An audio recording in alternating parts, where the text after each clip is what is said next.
So let's see. So we have the role of social media, and the first thing on social media is to connect people.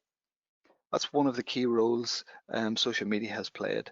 Um, and social media initially was set up and created to connect people, connect family and friends living far apart, to connect old university friends and that. But as social media's popularity grew among all these millions and millions of people, it also evolved into a fantastic marketing channel where businesses were able to connect with customers and potential customers. And during lockdown, social media has been a great platform to stay connected with friends and family. When it obviously wasn't physically possible to see them, and it's the same in a business context or business perspective here in Northern Ireland. It was a great opportunity to connect with customers, and provide that sort of connection and that sort of information that people were craving. It also was a way to provide timely educational information, and it played a good role in educating the public. And you know, never have we more had never have we had any more sort of real-time information at our fingertips. Um, you know, this information on social media has keep us safe. It's provided us with a better understanding of what's occurring and how it might impact us, our businesses and our jobs and so on. So you'll see this example here from the NI executive, educating people on the latest coronavirus restrictions and the best practice measures and what you should do. And from a business perspective, not only is it important to educate your audience on critical COVID-19 related issues, but it's important to educate your audience around, whether you're open for business or not, even, how people can actually buy from you, and if it's possible to still buy from you, and maybe thinking about, people want to know what measures you're taking to maybe look after your staff and your customers should this still be. So it's played a brilliant educational role in during COVID-19. And also at a time when there's been mass uncertainty, worry, panic, even grief, social media has provided a welcome distraction, and great source of entertainment during these crisis times. And it's been a great source of entertainment to people that have been out of work, on furlough, working from home, or whatever the case may be.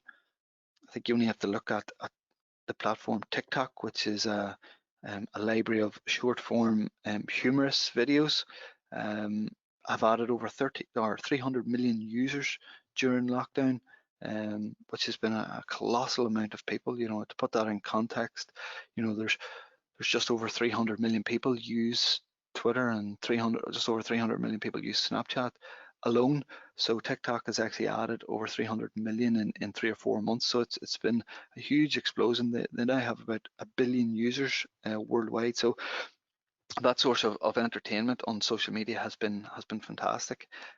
Here's an example of Tato, who are great on social media, providing some much needed resources and entertainment for keeping kids entertained. So it's been a great tool to keep people entertained during lockdown and during this crisis.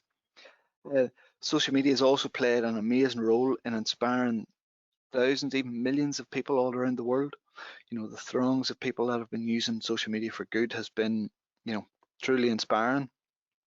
I think you only have to look at the example of NI Scrubs, which is basically a social media executive. Clara Mabin was talking to a family member who worked on a COVID-19 ward and had been telling her that tomorrow they didn't know what they were going to do because they had no scrubs and they had run out of scrubs.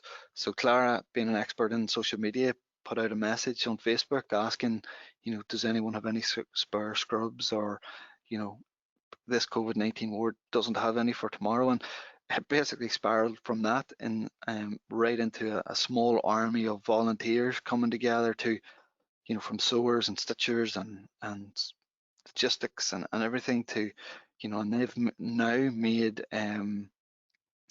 tens of thousands of scrubs for healthcare workers all across Northern Ireland. So it's really spiraled and grew and grew.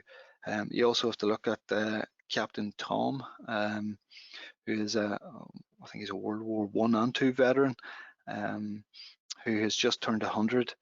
And he decided to raise money for NHS charities by walking laps of his garden, and has raised over 30 million already for social or for NHS charity. So it's been a great source of inspiration, and we've heard there are only two of the inspiring stories and the fundraising stories. There's been many, many more. So it's been a real source of inspiration at a real sort of crucial time.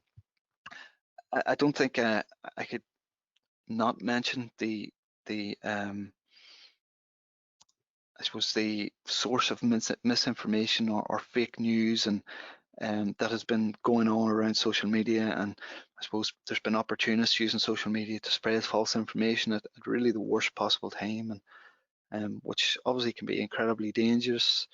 For instance, there's a lot of criminal attacks on mobile towers and masts and things with the spread of the false information that 5G was the cause of coronavirus. And I suppose one thing we did see was that social media networks did try and stand up to this and proactively tried to stop the spread of false information. Some false stories were hunted down and actively removed.